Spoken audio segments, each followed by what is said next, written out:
Seigneur de gloire, nous bénissons encore ton nom en ce jour. Nous magnifions le saint et précieux nom de notre Seigneur Jésus-Christ. Nous admirons et nous apprécions, nous affectionnons la présence du Saint-Esprit, la communion excellente, la compagnie merveilleuse du Saint-Esprit, sa fidélité qui ne nous fait pas défaut depuis le lundi, depuis que nous sommes en train de méditer sur ce grand thème de la semaine qui est révélation du mystère de la justification pour le salut. Seigneur, ta présence ne nous a pas fait défaut. Tu nous as conduits, tu as conduit nos pas, tu as aussi conduit nos cœurs jusque dans la véritable repentance et tu continues de le faire. Tu nous as réveillés en nous-mêmes. Tu nous as fait réaliser, Seigneur, les dangers que nous accourions.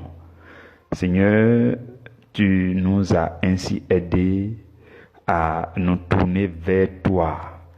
Nous te bénissons, nous te célébrons, Seigneur, toi qui nous aides ainsi à nous relever.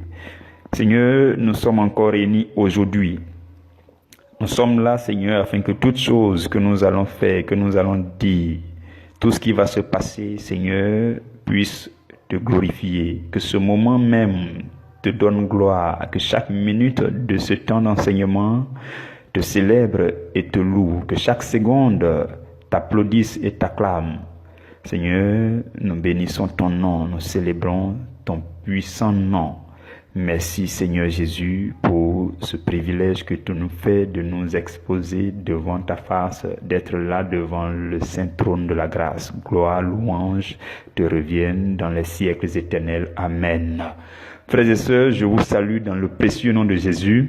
Aujourd'hui, nous allons méditer notre 4e sous-thème de la semaine. Nous sommes donc le jeudi 2 juin. Nous avons commencé le mois de juin et le Seigneur nous a fait la grâce de passer par 3 jours de jeûne jusqu'à hier, pour que nous puissions nous refaire en lui. La Bible dit que tous ceux qui se confient en l'Éternel, il renouvelle aussi leur force. Et nous sommes pleins d'assurance de ce que le Seigneur nous a renouvelé pour que nous puissions reprendre la route du mois de juin jusqu'au dernier jour, remplis de force et d'assurance, debout et marchant sans nous fatiguer, courant sans nous lasser, nous envolant comme des aigles. C'est ce qui va se passer tout au long de ce mois. Je bénis le nom du Seigneur. Notre sous-thème d'aujourd'hui, c'est les effets immédiats de notre justification, le nouveau régime. Les effets immédiats de notre justification, le nouveau régime. Lisons pour commencer dans 1 Corinthiens 6, verset 11. Dans ce verset, la Bible dit, « Et c'est là ce que vous étiez, quelques-uns de vous, mais vous avez été lavés. » Donc, avant le verset 11, il avait cité un peu ce que nous étions. Il dit, et c'est là ce que vous étiez. Maintenant, par la suite, il dit, mais ça veut dire qu'il y a eu changement de situation. Il y a eu renversement de situation. Il dit, mais vous avez été lavés. Mais vous avez été sanctifiés. Mais vous avez été justifiés au nom du Seigneur Jésus-Christ par l'Esprit de notre Dieu. Donc, les tout premiers effets de notre justification, c'est que le Seigneur nous lave, il nous rend propres, il nous sanctifie, il nous justifie. Vous comprenez? Et l'apôtre Paul dira encore que dans Romains 5, verset 9, il dit, à plus forte raison donc, maintenant que nous sommes justifiés par son sang, serions-nous sauvés par lui de la colère. Ça veut dire quoi? Le salut vient s'ajouter. Donc les effets immédiats, la sanctification, la justification, le Seigneur nous lave, le salut. Il dit à plus forte raison serions-nous sauvés par lui. Donc notre salut est restauré. Pour ceux qui étaient déjà chrétiens, qui se sont convertis, donc après ce temps de repentance sévère et sincère, nous sommes sanctifiés, justifiés, lavés, et notre salut est restauré. Nous sommes restaurés dans notre salut. Vous comprenez?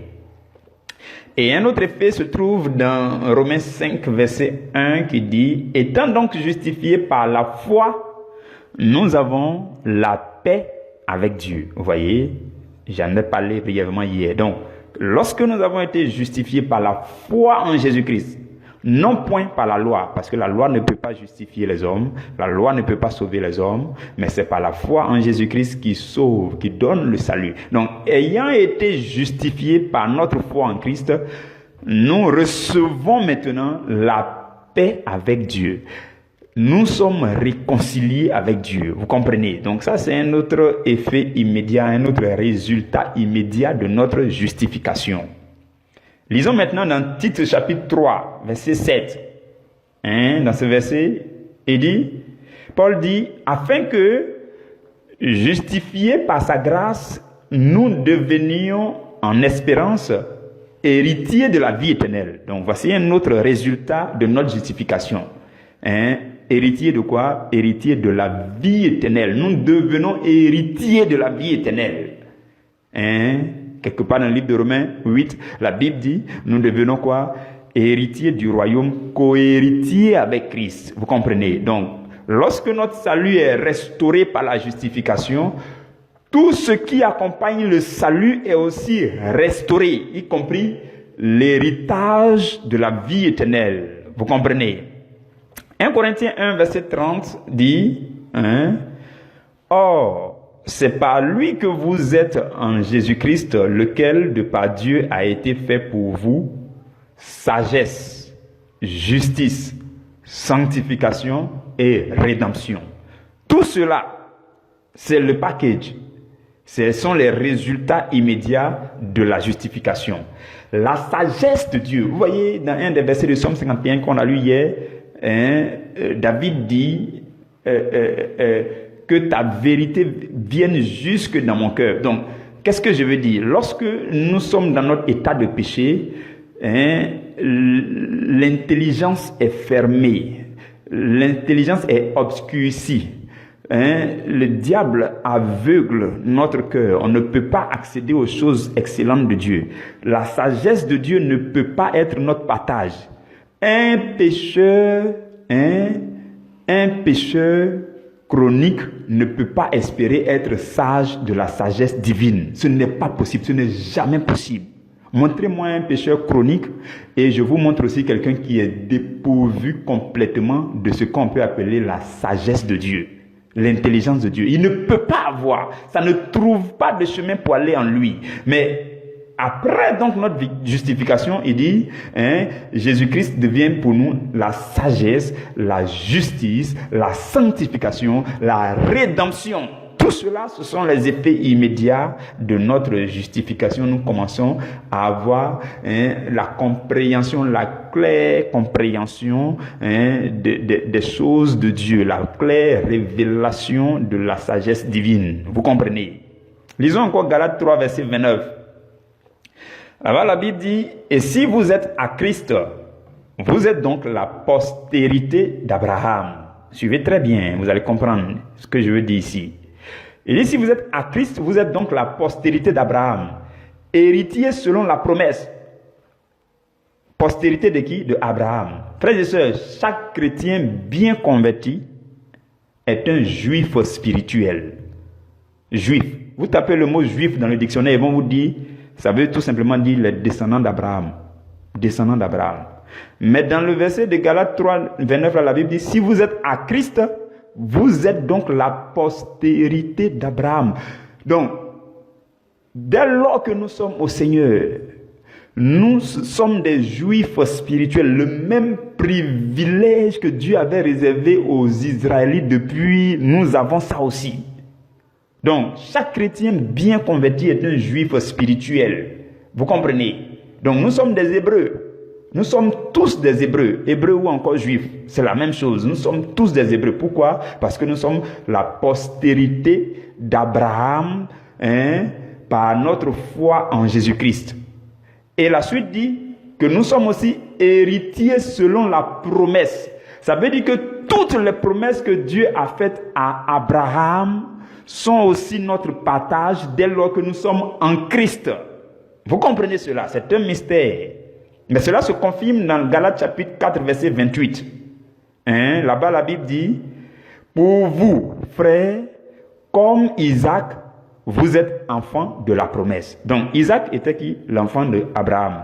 Et la Bible dit que, comme Isaac, nous aussi, nous sommes enfants de la promesse. C'est simple, nous sommes des juifs spirituels. Dieu, tout ce que Dieu a promis à Abraham, toutes ces choses aussi sont notre partage. Vous comprenez? Mais il faut que tu sois bien chrétien, quoi. Il faut que tu sois vraiment juif. Il faut que tu sois vraiment juif. L'apôtre Paul dit, ce n'est pas la circoncision dans la chair qui fait le juif, mais c'est la circoncision dans le cœur. Et la circoncision dans le cœur, c'est quand tu passes par une repentance sévère et sérieuse, et ton cœur est lavé. David a dit hier, il dit, le sacrifice qui plaît à l'Éternel, c'est un cœur brisé. Donc quand ton cœur est brisé et circoncis, et que ta chair est crucifiée dans tout ça, alors tu es vraiment, vraiment descendant d'Abraham. Vous comprenez? Donc, nous venons de voir les effets immédiats, les résultats immédiats après notre justification. Vous comprenez? Nous sommes sanctifiés, justifiés, lavés. Nous avons notre salut est restauré. Nous avons la paix avec Dieu. Nous devenons héritiers de la vie éternelle, la sagesse, la justice, la sanctification, la rédemption. Tout cela devient notre partage et la promesse aussi que Dieu a faite à Abraham. Vous comprenez? Maintenant, à ce stade de notre méditation, le Seigneur tient à ce que nous soyons instruits sur une chose très capitale. Suivez-moi très bien, s'il vous plaît. C'est que, du point de vue de l'ennemi, il ne lâche pas prise si facilement. Je veux qu'on le sache. Soyons réalistes. Nous sommes des humains. Faut pas on va se blaguer sur certains points. On connaît nos faiblesses ici. On sait où ça n'a pas allé. On sait où ça ne peut pas aller aussi souvent. On sait où ça ne va pas aussi. L'ennemi ne lâche pas prise. Je veux qu'on ait ça à l'esprit. Je veux nous en parler un peu plus dans les détails. Suivez-moi. C'est qu'il ne va pas lâcher prise si facilement. Parce que nos péchés ont fait son affaire. Quand on était dans nos péchés, ça l'arrangeait. Vous savez que le diable se sert de nos péchés, de toutes les dépravations. Le diable se sert de ça pour nourrir ses démons. C'est leur nourriture. Quand dans un pays, les jeunes sont dans la dépravation, la débauche, l'alcoolisme partout, c'est gâter la délinquance, c'est ça qui nourrit et qui fortifie les démons. Donc le péché arrange le diable. Vous comprenez? Maintenant, il est vrai que vous et moi, nous nous sommes tournés vers le Seigneur. Nous avons été lavés par le Seigneur. Nous avons été purifiés, justifiés. Notre salut est restauré. Tout cela, c'est bien beau. Mais le diable ne compte pas nous laisser en paix. En tout cas, tant que nous vivons dans cette chair. Parce que si tu finis de faire ta repentance, ta justification, et puis le Seigneur te prend, et puis tu meurs, il n'y a pas de souci. Tu es quitte, tu t'en vas, et puis tu vas au paradis. Mais le Seigneur finit de te laver propre, mais tu vis encore dans ce monde. Vous voyez? Donc le diable ne va pas lâcher prise. Parce que tant que nous vivons dans cette chair et que le monde est rempli de séductions, les séductions de toutes sortes, les convoitises de toutes sortes, les passions, les désirs charnels de toutes sortes, tant que le monde est rempli de ces choses et que nous vivons aussi dans ce même monde-là, le danger est toujours présent. Bien que tu sois lavé, je prends un exemple simple, c'est un exemple vraiment terre à terre. C'est que quand tu te laves là, tu sors le matin, tu reviens le soir, tu es obligé de te laver un peu. Tu n'as pas dit je me suis lavé une fois et puis c'est fini. Donc c'est un travail qu'on fait parce qu'il y a la saleté, la poussière dans la ville. Donc tu ne peux pas te contenter de te laver une seule fois par mois. Ça ne marchera jamais.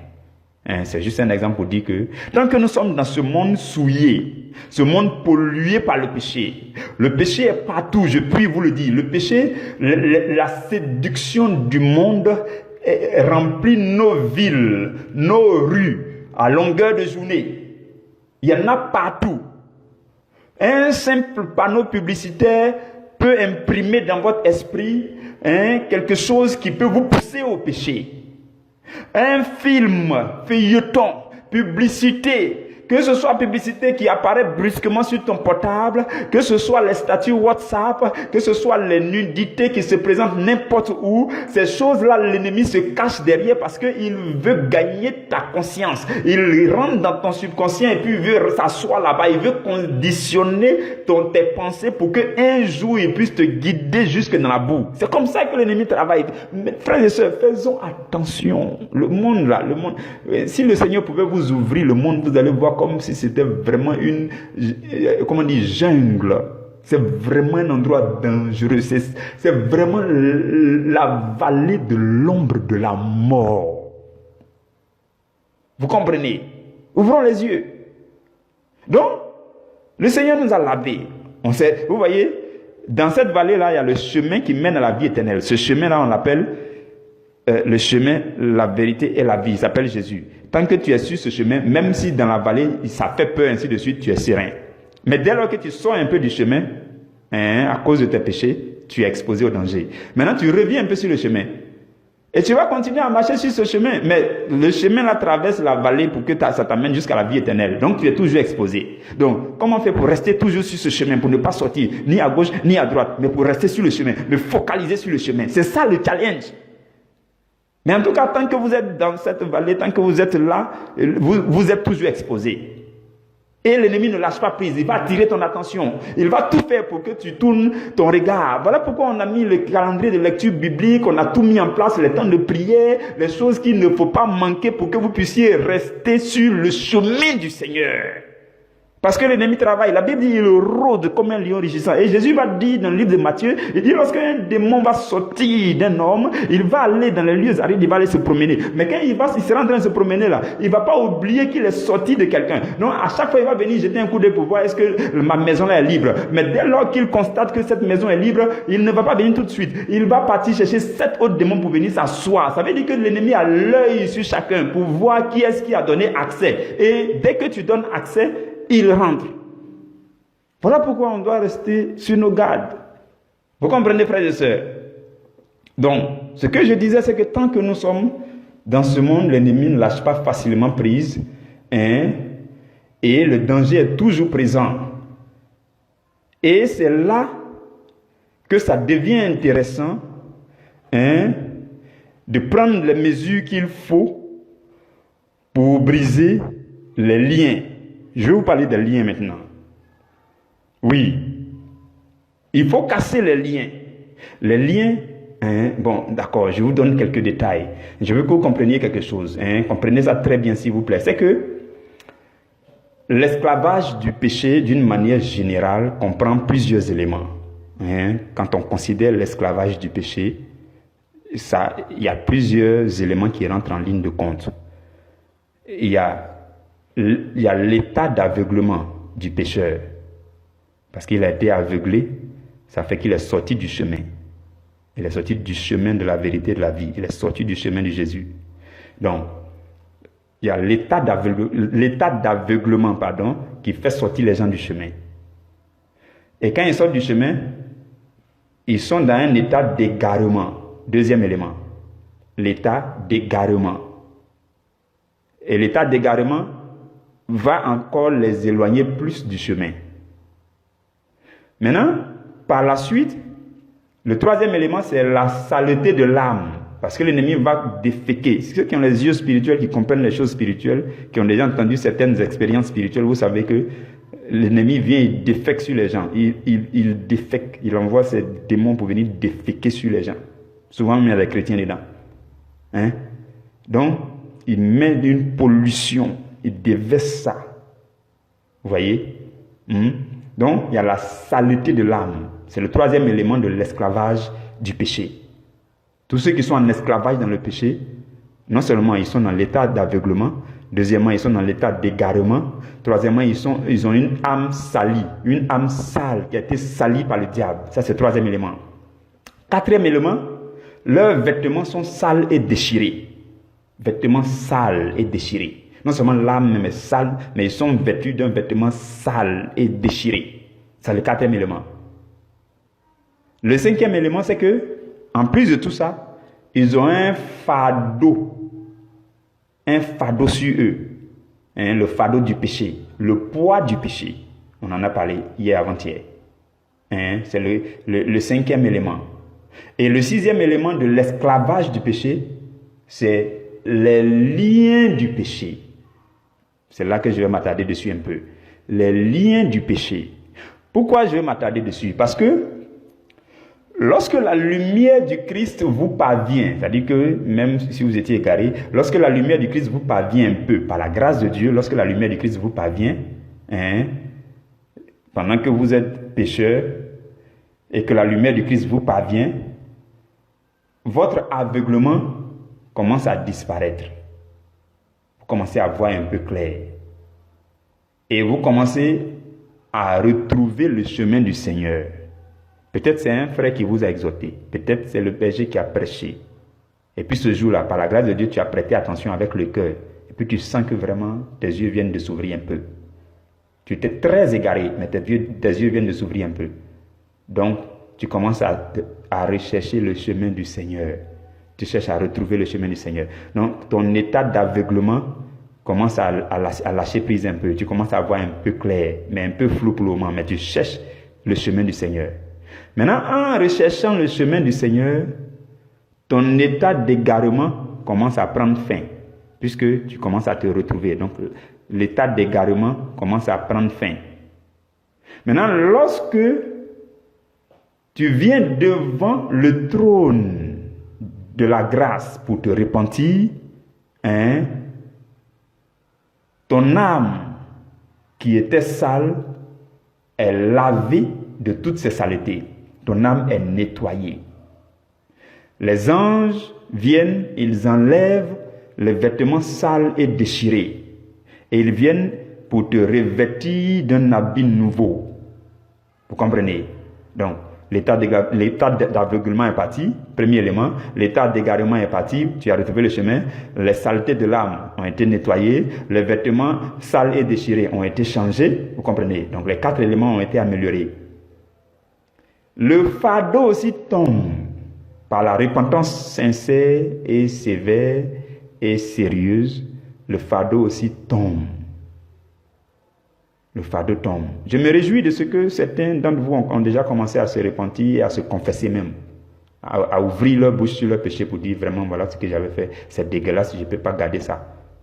Certains sont entrés dans mon inbox, je rends grâce à Dieu. Je loue leur sincérité vraiment. C'est comme ça que la repentance se fait. Quand tu te repens que Dieu dit va, tu vas confesser tes péchés à un serviteur, tu vas le faire.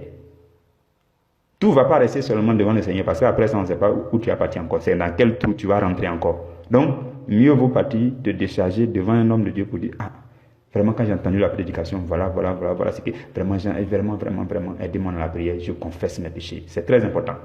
C'est vraiment important. Certains ont commencé à le faire et je bénis le nom du Seigneur. Donc, qu'est-ce que je disais? C'est que l'état d'aveuglement s'en va, l'état d'égarement s'en va, les saletés de l'âme sont lavées, nettoyées par la repentance, les vêtements sont changés, le fardeau du péché tombe. Vous comprenez? Mais ce qui se passe, c'est que les liens du péché ne vont pas cesser tout de suite. Non. Les liens du péché ne vont pas tout de suite se casser. Pourquoi? Parce que après ta repentance où le fardeau est tombé, tu as été revêtu, peut-être c'était dans ta chambre, tu as prié jusqu'à le fardeau est tombé, tu as senti la paix, tout ça, tu as confessé même au berger, vous avez prié ensemble, tout ça. Ok, c'est bon. Mais quand tu vas sortir là, tu t'en vas au travail demain. Les mêmes qui t'ont fait pécher là, ils sont là. Tu ne vas pas les tuer. Si c'est ton ami d'enfance, si c'est ton meilleur ami du quartier qui t'avait conduit dans le péché, c'est ta copine, elle est encore vivante, tu ne vas pas la tuer. Si tu l'as tuée, même si ton cas est grave. Donc, tout ce qui nous liait au péché existe encore tant que nous sommes vivants. Voilà pourquoi le lien là, pour que le lien là se casse, il faut que tu décides, tu prennes les résolutions selon le Seigneur, que tu sois violent. La seule chose qui ne va pas tout de suite, c'est le lien du péché. Les autres là, ça s'en va tout de suite. La saleté de l'âme, tout est nettoyé, tout est propre, le vêtement est changé, tu es nouveau comme ça. Mais quand tu sors net là, les séductions sont là.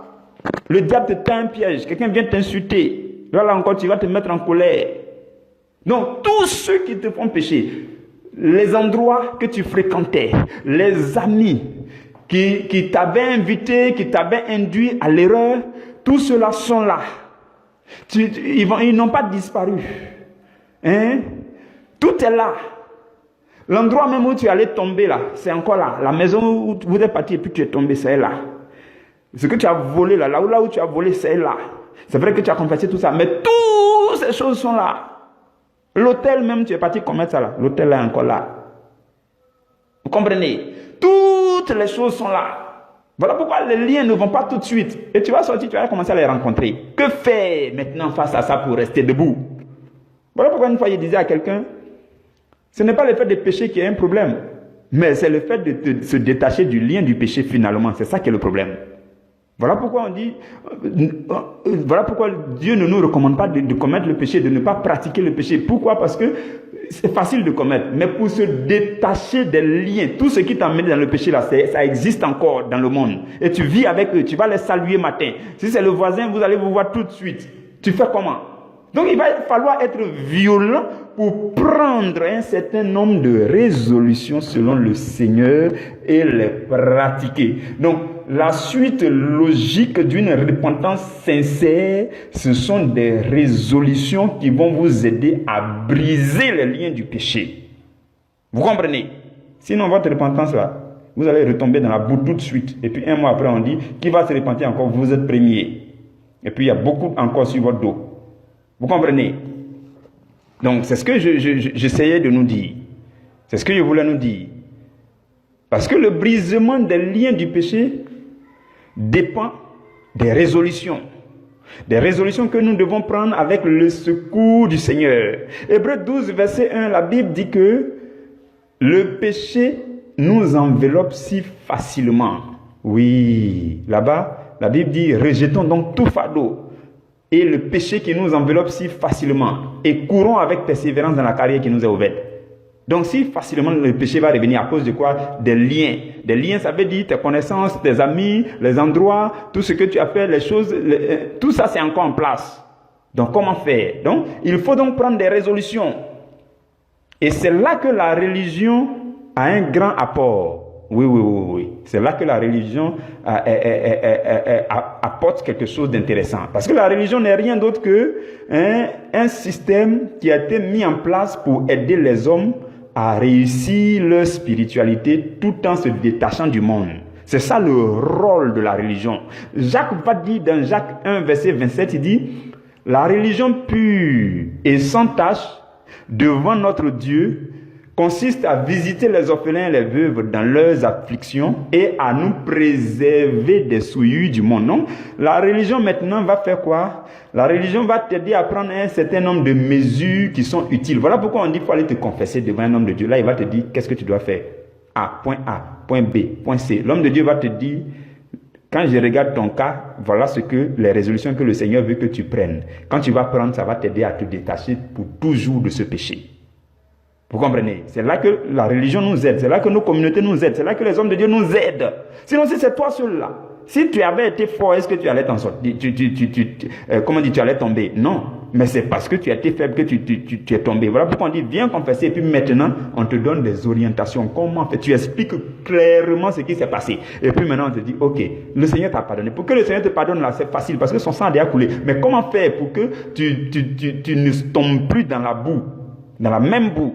Maintenant, la religion, les serviteurs de Dieu vont te donner les mesures disciplinaires, les mesures pratiques pour que tu puisses te relever. C'est là que la religion intervient. Vous comprenez, frères et sœurs? Donc la religion, c'est un ensemble de mesures qui est utile pour notre discipline spirituelle.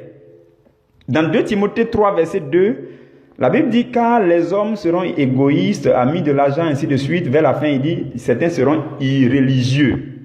Quand on dit irréligieux là, c'est ça le sens de ce mot-là ici. Irréligieux, ça veut dire que les mesures disciplinaires, les résolutions que la religion va leur recommander de faire pour ne plus tomber dans le péché là. Et ils s'en foutent de ça. C'est ceux-là en principe qu'on appelle les irréligieux. Ça veut dire que eux là, ils sont chrétiens, ils vivent pour eux-mêmes. Il a péché, il va devant Dieu, il dit Seigneur, j'ai péché. Et puis maintenant, au lieu de dire au Seigneur, donne-moi de prendre les résolutions que je vais prendre, il ne demande pas. Là même, il ne dit pas là-bas. Mais ce que Dieu recommande, c'est que tu ailles devant quelqu'un pour que lui te donne ce que tu dois faire pour ne plus commettre le même péché. Maintenant, si tu ne veux pas aller faire ça, alors tu es un irréligieux. Vous avez compris? Vous avez compris très bien. C'est ça le sens du mot irréligieux. Et le diable, frères et sœurs, a pour projet de nous faire retomber. C'est ça le projet du diable. Le diable veut nous faire retomber, tomber et retomber plusieurs fois dans un même péché. C'est vraiment un danger. Ce projet du diable est dangereux pour les hommes. Le diable veut nous faire tomber, retomber plusieurs fois dans le même péché. Pourquoi? Parce que, au moins il sera sûr que, si on meurt sans nous confesser, là, on sera bien condamné. Vous comprenez ce que j'ai dit? Le diable, il est très malin. Et le même péché, il a été fait commettre ça 4-5 fois comme ça. Là, il te fatigue avec. Si tu n'as pas pu te confesser que tu meurs, là, arrivé là-bas, tout le monde sait que là, tu as péché plusieurs fois. Tu es vraiment condamnable même directement. Si au moins c'était une fois, tu allais te défendre, mais le diable va tout faire pour que tu commettes. Voilà pourquoi aussi il faut que tu prennes les meilleures résolutions pour ne pas que tu retournes dans le même péché 2 fois. 2 ou 3 fois, c'est grave. Bon, 2 fois on peut comprendre, parce que l'ennemi peut revenir d'une autre manière. Mais 3 fois, frère, ma soeur, va près de quelqu'un, il va t'illuminer, il va te dire ce que tu dois faire selon la Bible pour que tu ne retombes plus dans le même péché. Il n'est pas de la volonté de Dieu que tu viennes te confesser pour le même péché 10 fois, 20 fois. Ce n'est pas la volonté de Dieu. Tu es devenu un pratiquant du péché. La Bible dit dans le livre de 1 Jean que tous ceux qui pratiquent le péché, ceux-là, ils sont du diable parce que la semence de Dieu n'est pas en eux. Et la Bible dit tous ceux qui ont la semence de Dieu en eux, ils ne pratiquent pas. Ils peuvent commettre le péché. Pourquoi? Parce que l'ennemi tend les pièges partout. Donc, la première erreur, ce n'est pas si grave devant Dieu. Mais aller recommettre consciemment le même péché, tomber dans le même piège 1 fois, 2 fois, 3 fois, sous prétexte que tu vas aller te confesser, ça devient dangereux. Ça devient très dangereux. Vous comprenez, Vous me suivez? Ok. Maintenant, ce que je veux dire aussi, c'est que j'étais à quel niveau? Voilà, nous devons aimer les résolutions. Il faut qu'on aime les résolutions. Il faut qu'on prenne les décisions sévères envers nous-mêmes pour que les liens soient brisés. Parce que il s'agit d'entrer dans un nouveau régime, dans une nouveauté de vie, une nouvelle marche avec le Seigneur. Donc, on ne doit pas nous tolérer nous-mêmes. On ne doit pas tolérer le péché. On ne doit pas tolérer la chair. On ne doit même pas tolérer les amitiés profanes. On ne doit pas tolérer les convoitises. On ne doit pas tolérer les mêmes types d'invitations qui nous ont conduits au péché. Vous comprenez? C'est une question de violence pour accéder au royaume. Depuis l'avènement de Jean-Baptiste jusqu'à maintenant, le royaume de Dieu, là, ça se force. Et ce sont les violents qui vont là-bas. Vous comprenez? Maintenant, j'aimerais que vous fassiez une observation. Quand vous observez bien tout ce qu'on vient de dire, vous vous rendez compte que ça devient difficile. Ça devient difficile pour l'homme. Pourquoi? Parce que le péché le retarde. Parce que finalement, à cause de ce péché, tu es obligé de mettre tout ce temps, fournir tous ces efforts. Il te met en retard. Parce qu'après avoir commis le péché, tu es obligé de faire tous ces efforts pour te détacher de lui. Prendre des résolutions. Tout ça, ça devient... il te retarde. Maintenant, si tu refuses aussi de prendre ces résolutions-là, le diable va continuer à se rendre maître de ton destin. Donc, voilà pourquoi mieux vaut prévenir que guérir. Et c'est à travers les résolutions qu'on prévient mieux. Vous comprenez, frères et sœurs? Maintenant, nous avons le secours du Seigneur. C'est ça qui est rassurant. Même pour prendre les résolutions, nous avons le secours du Seigneur. Parce que le Seigneur nous oriente pour que nous puissions prendre les résolutions qui conviennent pour pouvoir éradiquer le mal. Et nous pouvons demander plus de secours au Seigneur. Et il nous viendra en aide. Mais ce qui arrive souvent, c'est qu'on a pitié de ce qui nous a fait commettre le péché. On traite avec gentillesse cet ami qui est pécheur et qui nous a induits en erreur. On continue de lui rendre visite.